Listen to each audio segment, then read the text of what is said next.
High, আমি মানালি আর চলে এসেছি নতুন একটা ব্লগ নিয়ে। আজকের দিনটা হলো 6 সেপ্টেম্বর আর আজ আমাদের সিটির ইন্ডিয়ান কমিউনিটির উদ্যোগে গণেশ পুজোর আয়োজন করা হয়েছে। এখানে তো জানোই উইকেন্ড ছাড়া কোনো ফেস্টিভ্যালই সেলিব্রেট করা যায় না, কারণ ইন্ডিয়ান ফেস্টিভ্যাল উপলক্ষে কোনো ছুটিই থাকে না। আমরা যারা ইন্ডিয়া থেকে দূরে থাকি তাদের জন্য এই ফেস্টিভ্যালগুলো খুবই সিগনিফিক্যান্ট, কারণ এর মাধ্যমে আমরা অনেকের সাথে দেখা করার সুযোগ পাই আর আমাদের কালচারাল ভ্যালুসও একসাথে সেলিব্রেট করতে পারি। আগের দিন থেকে একটু একটু করে সবাই মিলে এরই প্রস্তুতি আমরা শুরু করে দিয়েছি। কিছু কালচারাল প্রোগ্রাম অর্গানাইজ করা হয়েছে এখানে, সেটারই প্র্যাকটিস চলছে। আর এই কচি কাচাদের উৎসাহ কিন্তু একেবারে আলাদা লেভেলের। এইভাবেই ছোট থেকে বড় সবাই মিলে এক পরিবারের মতো একসাথে হয়ে গত 4 বছর ধরে এই গণেশ পুজো আমরা সেলিব্রেট করে আসছি। এই দিকে ডেকোরেশনের কাজ চলছে, যেখানে কালকে গণেশ ঠাকুরকে বসানো হবে। পরের দিন সকাল সকাল একেবারে এথনিক সাজগোজ করে আমরা ভেন্যুতে পৌঁছে গেছি। এরপর সবাই মিলে আমরা যাচ্ছি গণপতি বাপ্পাকে নিয়ে আসতে। এখানে আমাদের এক বন্ধু 4 বছর ধরে নিজের হাতেই গণেশ ঠাকুর বানাচ্ছে। তাহলে এবার চলো তোমাদেরকেও আমাদের গণপতি দর্শন করাই। এটা হচ্ছে ওর নিজের হাতের তৈরি গণেশজি, আর আরেকজন গণপতিকেও ইন্ডিয়া থেকে নিয়ে আসা হয়েছে। মঙ্গলমূর্তি গণপতি বাপ্পা মোরয়া, মঙ্গলমূর্তি মোরয়া, গণপতি বাপ্পা মোরয়া।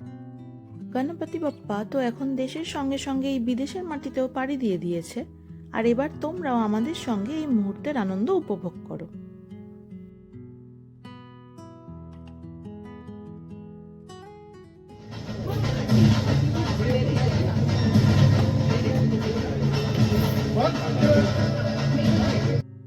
গণপতিকে ফুল দিয়ে সাজানো হলো, সবাই মিলে একসাথে আমরা প্রার্থনা করলাম আর ভোগ নিবেদন করলাম। এরপর একে একে সবাই মিলে আরতি করে নেব।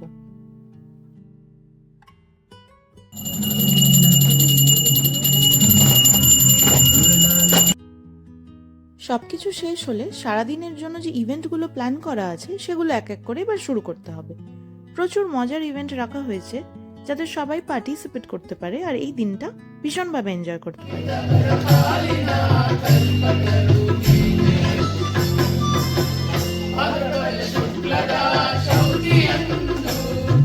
প্রথমে একটা ওয়েলকাম সঙ্গে ইভেন্টটা স্টার্ট হলো, আর এই পুচকেকে দেখো, ও চলেছে যোগ দিতে। Ganesh Chaturthi is not only about celebrations, rituals, it's also about sharing happiness, spreading positivity, togetherness, and strengthening our bonds. Over these years, I have truly felt that Bappa has blessed our gathering with harmony. Today, as we continue this tradition, we feel His divine presence is guiding us. I would like to thank each one of you for bringing in your energy and enthusiasm to celebrate Lord Ganesha. এবার আমাদের প্রসাদ খাওয়ার পালা। সবাই কত কিছু যে বানিয়ে এনেছে, আর এই প্রসাদে আলাদা একটা স্বাদ হয়, তাই না? নর্থ, সাউথ, ইস্ট, ওয়েস্ট সমস্ত ইন্ডিয়ার স্বাদ যেন এই এক প্লেটে মিশে আছে।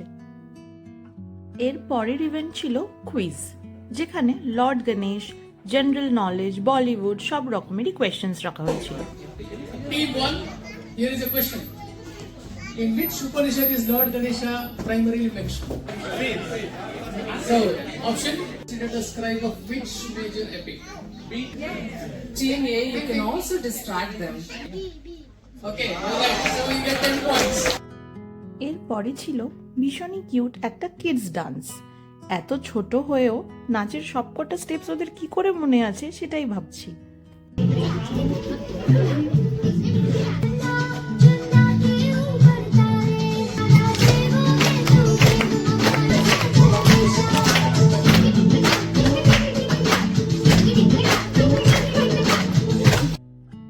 নেক্সট ছিল মেয়েদের ডান্স, আর এটা তো অবশ্যই এই দিনের একটা হিট পারফরমেন্স।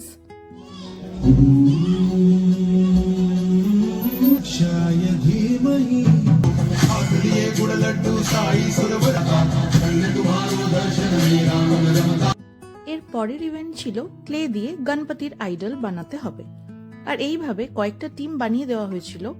আর সবাই লেগে পড়েছে দেখাতে কে কতটা পারফেক্ট ভাবে এই মূর্তি বানাতে পারে। আর সাইডে এদিকে কিডস ড্রয়িং এর একটা ইভেন্ট ছিল, যাতে পুচকেদেরও বিজি রাখা যায়, নইলে ওদের পুরো নজর কিন্তু এই ক্লের দিকেই ছিল। এখানে বেস্ট দুটো গণপতি সিলেক্ট করা হলো আর সেই টিমকে প্রাইজও দেওয়া হলো। এখন লাঞ্চ করে নেব, আর মেনুতে ছিল একটা pakora, stuffed paratha, vegetable rice, paneer, mix veg, raita আর গোলাপ জামুন। লাঞ্চ সেরে সবাই মিলে একটা গ্রুপ ফটোও তুলে নিলাম আর শুরু করে দিলাম নেক্সট ইভেন্ট, যেটা ছিল দাম চারেডস। এখানে দুটো টিম ডিভাইড করা হয়ে গেছে আর কোনো মুভি বা পার্সোনালিটিকে অ্যাক্ট করে নিজের নিজের টিমকে বোঝাতে হবে।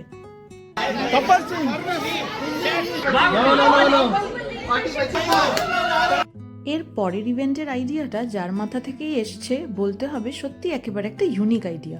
সেটা হলো শাড়ি ড্রেপিং বাই মেন। আমাদের এই শাড়ি পরার স্ট্রাগলটা নয় একদিনের জন্য ওরাও বুঝুক। জোর কদমে শাড়ি পরা চলছে। কেউ কেউ তো শাড়ি না পরে ধুতি, লুঙ্গি অনেক কিছুই পরে ফেলছে। জাজ করব কি, হাসতে হাসতেই পেট ব্যথা হয়ে গেল। শাড়ি পরা হলে এবার র্যাম্প ওয়াকও করতে হবে। যে যত ইউনিক স্টাইল দেখাতে পারবে তার ওপরেই কিন্তু মার্কস ডিপেন্ড করে আছে। এরপর রয়েছে কমিউনিকেশন গ্যাপ, যেখানে ফার্স্ট মেম্বারকে কয়েকটা স্টেপ দেখানো হবে আর সে সেটা নেক্সট প্লেয়ারকে আবার দেখাবে। এইভাবে পাস হতে থাকবে। শেষ অবধি পৌঁছাতে গিয়ে এই স্টেপের যে কি দশা হয়েছিল কি আর বলবো। আর লাস্টে রয়েছে most popular game musical chair. চেয়ারে বসতে গিয়ে কে যে কার কোলে বসে পড়ছে সেটা ছিল দেখার মতো একটা মজার ব্যাপার। অনেক দৌড়াদৌড়ি গেম ইভেন্ট তো হলো, এবার একটু নাচানাচি না হলে চলে নাকি?